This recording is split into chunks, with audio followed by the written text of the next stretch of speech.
Okay, welcome to Yearbook 101. I'm your host, Tori Jones, and today what we're going to do is we're going to create a pop-out effect on an image. So, the first thing that we need to do is place an image. So I'm going to go ahead up to File, I'm going to go to Place, and I'm going to choose an image here. So let me change the view on this. So here we go. And we want to do tiles. I'm going to scroll down to an image.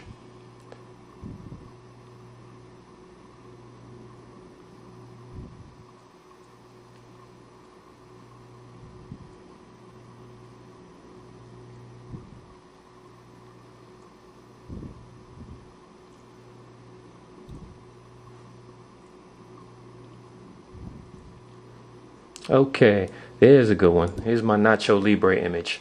So, notice that now my cursor's turned to a little paintbrush. So I'm going to go ahead and draw a box for my image to be placed in. Alright, and I'm going to go ahead and click on my white arrow or direct selection tool, browse over the image. Notice that my cursor turns from an arrow to a hand. And I'm just going to move my image into my box for a better fit. And that's too big, so what I'm going to do is I am going to press Control Alt and the less than sign, which is above the comma on my keyboard, and I'm going to reduce the size of my image. That's Control Alt and the less than sign. Okay, so that looks pretty good. So now what I'm going to do is I am going to click on my black arrow or select tool, and I'm just going to click on the white space. Alright, and notice I don't have a I don't have an outline around my image box. So I'm going to select the image. I'm going to go to Window, go to Swatches to open my colors, and I'm going to change my stroke to black. So now I have an outline around my image. So let's close the swatches. Alright, so if we want something to pop out of our main image box, what we need to do is create a path around the image that we would like to have popped out. So what I'm going to do is go down to my pen tool. Well, before I do that, let me zoom in on the photo. Good. Now I'm going to go to my pen tool, which is directly below the black arrow on my toolbar. And I'm going to create a path starting from this point. And this point is important because you have to end your path on the point where you began. I call it the path origin point. So I'm going to go ahead and click on my mouse, and I'm going to create a series of dots which are going to connect to each other, and that's drawing a path.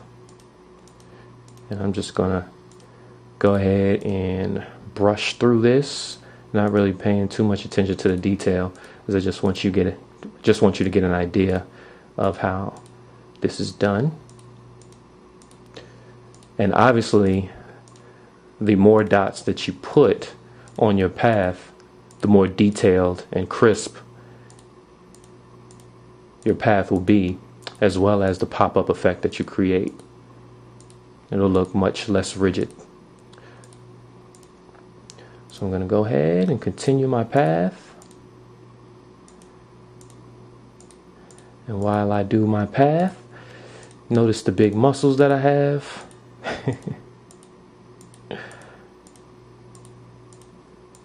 This picture was taken in Cozumel, Mexico.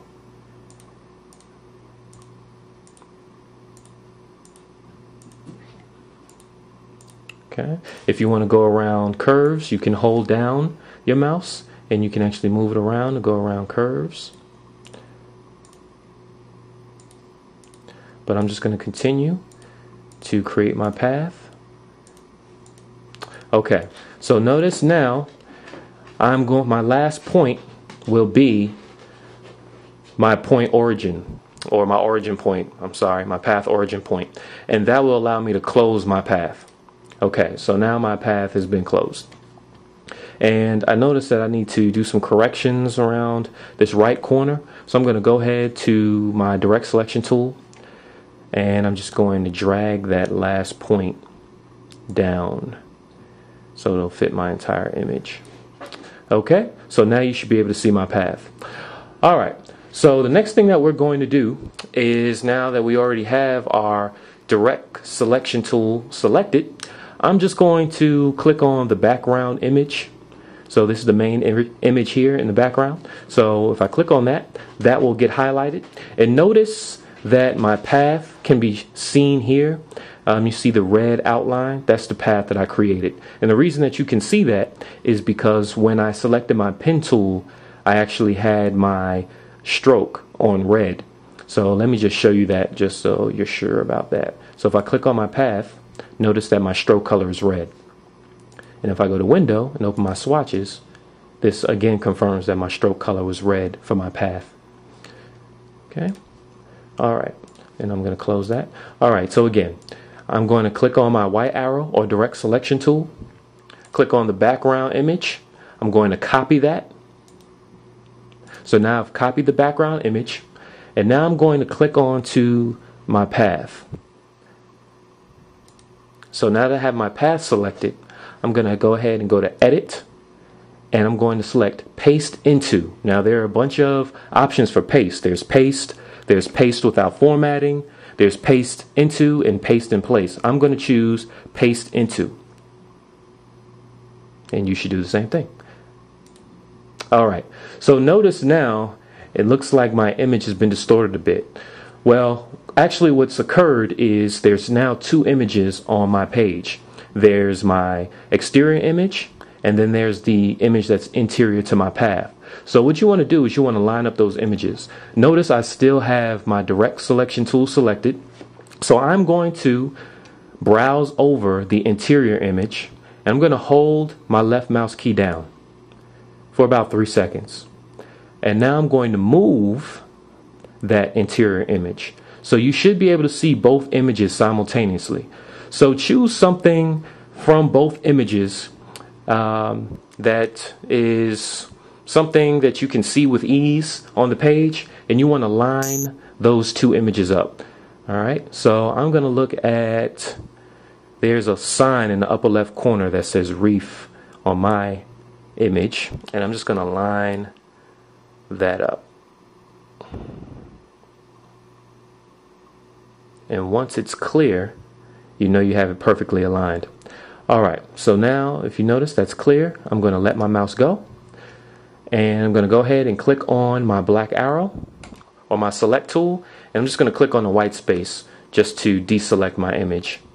Alright, so now what you want to do is you want to take your select tool and you want to choose the main image or select the main image. So now that I have that image highlighted, you have to decide where you want your image to pop out. So I want my image to pop out from the side. So I'm going to go ahead and select one of my endpoints here. And I'm just going to drag that main image to the left. And then let it go. And notice now the right side, that big bicep, is off outside of that image into the white space, and the rest of the image is on the left hand side. So now what you want to get rid of is you want to get rid of this distracting red stroke. So all you have to do there, if I click on my white arrow or direct selection tool and then choose my path, I can go ahead and open my swatches by going to Window and go to Swatches, and I want to change that stroke to none. And I'm going to close that, select my select tool or black arrow, and just click in the white space somewhere. And congratulations, now you have, if you've been able to follow, hopefully this was easy to be able to follow, and now you have created a pop-out effect.